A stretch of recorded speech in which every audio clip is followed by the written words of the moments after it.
तो आज यूपीपीसीएस के नेक्स्ट सेट ऑफ 5 क्वेश्चंस को हम डिस्कस करेंगे 2025 के प्रीलिम्स के पेपर से। तो पहला क्वेश्चन आज का आपका क्या है, consider the following committees regarding to poverty and arrange them in formation of the correct chronological order. तो ये सारी की सारी कमिटीज जो है, अगर आप देखोगे, आपको पॉवर्टी एलिवेशन या पॉवर्टी को इंडिया में इनिशियली रिकॉग्नाइज करने के लिए कि किसको आप पुअर बोलोगे, उसके बेसिस पे ये बनाई गई थी। तो सबसे पहले आपकी जो आती है that is Dandekar Rath committee 1971 की, जिन्होंने पॉवर्टी को इंडिया में स्टडी किया एंड उन्होंने यहाँ पर बोला कि हाईलाइट किया कि कंजम्पशन के बेसिस पे, कंजम्पशन के ऊपर जो एक्सपेंडिचर किया जाता है उसके बेसिस पे हमें पॉवर्टी लाइन को ड्राइव करना चाहिए। ठीक है, तो ये 1971 की हमारे पास कमिटी थी। देन दैट वाज लकड़ा वाला जो कमिटी है उसके हिसाब से बता सकते हो। सेकंड जो थी, उन्होंने अब यहाँ पर बोला state specific poverty lines individual basis पे होनी चाहिए कि हर एक स्टेट की consumption of goods and services वो अलग अलग है।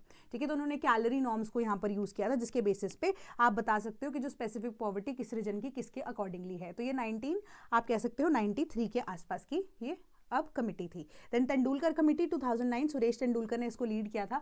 तो कैलोरी बेस्ड कंजम्पशन के हिसाब से उन्होंने बोला कि नहीं, अब कंजम्पशन बेस्ड पॉवर्टी के ऊपर ही मेजरमेंट यहाँ पर की जाएगी। एंड उन्होंने health, education, clothing and besides food जो है फोकस रखा अबाउट पॉवर्टी। अब पॉवर्टी के बेसिस पे हेल्थ भी लोगों की यहाँ पर डिपेंडेंट है, एजुकेशन भी है, क्लोथिंग भी है। अब फूड ही एक लौता ऐसी चीज़ नहीं है जो पॉवर्टी का इंडिकेटर हो सकता है, उन्होंने ये चीज़ बोली। देन रंगाराजन कमिटी जो 2012-2014 की थी, अब सी रंगाराजन के सामने के द्वारा ये बनाई गई थी, चेयर की गई थी वैसे तो, उन्होंने एक higher poverty line than Tendulkar committee recommend की थी।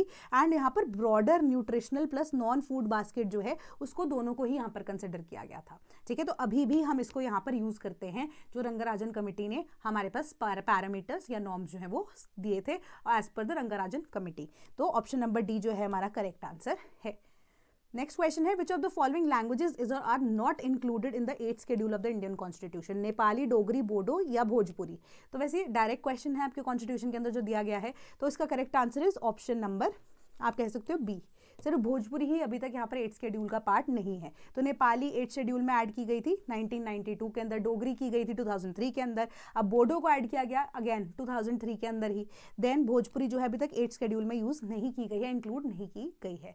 Then with reference to acids and bases, बिल्कुल बेसिक साइंसेस से आपको क्वेश्चन था, acidic solutions have pH more than 7 and basic solutions have pH less than 7। ठीक है, तो अब हमारे पास आप कह सकते हो कि pH लेस देन 7 की यहाँ पर बात की जा रही है। ठीक है, तो आपका जो दोनों का ही आंसर, जो दोनों की दोनों स्टेटमेंट्स ही इनकरेक्ट है, क्योंकि हमारे पास 0 से लेके 14 तक की जनरली वैल्यूज होती हैं एंड बीच में 7 जब फॉल करता है तो 7 जो है हमारा न्यूट्रल नंबर है। ठीक है, तो यहाँ पर हमारे पास कोई भी, जैसे वाटर की जब हम बात कर रहे हैं जनरल कॉन्टेक्स्ट में, जो वाटर है न्यूट्रल नंबर पे हम रखते हैं। तो अब 0 से 7 के बीच में जो फॉल करते हैं वो एसिडिक होते हैं एंड 7 से 14 के बीच में होते हैं वो एल्कलीज होती हैं। ठीक है, तो करेक्ट आंसर इज कि दोनों की दोनों ही गलत है स्टेटमेंट्स, ऑप्शन नंबर बी हमारा करेक्ट आंसर बनेगा। Then consider the tenure of the following presidents of India and arrange them in correct chronological order starting from earliest to the last, शुरू से लेकर लास्ट। ठीक है, हमारे पास लास्ट में या तो 3 नंबर आना था या 2 नंबर आना था। वैसे के आर नारायणन जो है वो एपीजे अब्दुल कलाम से पहले ही रह चुके थे, तो ऑब्वियसली बात है हमारा या तो ऑप्शन नंबर ए आएगा आंसर या ऑप्शन नंबर सी आएगा। बी एंड डी आप इस तरीके से एलिमिनेट कर सकते थे। Then Neelam Sanjiva Reddy and K R Narayanan and then R Venkataraman की यहाँ पर बात की जा रही है। Correct answer is option number A कि नीलम संजीवा रेड्डी जो है 1977 से 82 के बीच में टेन्योर था। देन आर वेंकट रमन जो है 87 से 92 के बीच में टेन्योर था। देन के आर नारायणन 1997 से 2002 तक थे एंड अब्दुल कलाम जी जो हैं वो 2002 से 2007 तक प्रेसिडेंट ऑफ इंडिया रहे। Correct answer is option number A. Then 4 Buddhist councils were held at the following places, arrange them in correct chronological order. तो इसके लिए ना जनरली हम एक निमोनिक यूज करते हैं, दैट इज रा, वा, प एंड का वर्ड एक्चुअली में ऐसा नहीं होता, वैसे रावा पा का वर्ड हम यूज करते हैं। ठीक है, तो रा इज फर्स्ट राजगीर, वा इज वैशाली, नंबर 2, मतलब यहाँ पर 2 सबसे पहले आना चाहिए followed by 1, 2 followed by 1 B and C के अंदर है। देन पी सबसे आप कह सकते हो 4 पहले आएगा एंड देन फॉलोज 3। ठीक है, तो ऑप्शन नंबर सी आपका करेक्ट आंसर है। तो आप ये निमोनिक को याद कर सकते हो बुद्धिस्ट काउंसिल के लिए, जहां पर अगर आपको जगह पूछी जाए तो रावा पक्का जो है आप उसको यूज कर सकते हो। तो फर्स्ट बुद्धिस्ट काउंसिल राजगीर, ठीक है, अजातशत्रु थे। सेकंड जहां पर वैशाली के अंदर किंग काल अशोका थे। देन थर्ड काउंसिल पाटलिपुत्र के अंदर हुई, emperor Ashoka again. Then fourth council that is Kashmir के अंदर हमारी हुई थी, तभी हम कुंडलवाना वर्ड यूज़ कम ही करते हैं, तो हम कश्मीर वर्ड यूज़ करते हैं, तभी वो रवा पक्का है, ठीक है। देन किंग कनिष्का जो अब कुशान रूलर थे। तो अगेन आपको करेक्ट आंसर इज आपका ऑप्शन नंबर सी।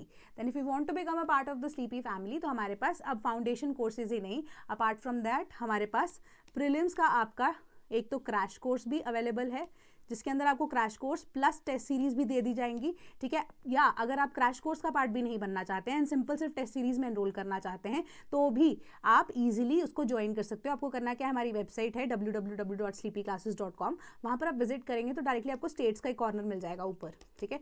तो वहाँ पर जाकर भी आप कोर्सेज को चेक कर सकते हो। लिंक जो है कोर्सेज के डिस्क्रिप्शन बॉक्स में आपको अगेन मिल जाएंगे। एंड फाउंडेशन कोर्स तो ऑब्वियस ही बात है यूपीपीसीएस का अवेलेबल है ही, जहाँ पर आपकी यूपीजी के एनसीईआरटी एंड आप कह सकते हो नॉर्मल जीएस सब कुछ कवर हो रहा है। टेस्ट प्रीलिम्स के एंड मेंस के सारे यहाँ पर कवर हो रहे हैं आपके, है ना। बट वेरएज अगर आप सिर्फ और सिर्फ प्रीलिम्स के लिए यहाँ पर चाहते हो कि कोर्स को परचेज करना, तो क्रैश कोर्स हमारे पास प्रीलिम्स का अवेलेबल है, इंडिविजुअली टेस्ट सीरीज भी अवेलेबल है, ठीक है। And crash course plus test series जो है वो भी अवेलेबल आपके लिए है, ठीक है। आपको करना है कि आपको हमारी सिर्फ वेबसाइट पर जाकर देखना है, या डिस्क्रिप्शन बॉक्स से आप लिंक को डायरेक्टली यहाँ पर ले सकते हो। तो that is all from my side today, thank you so much.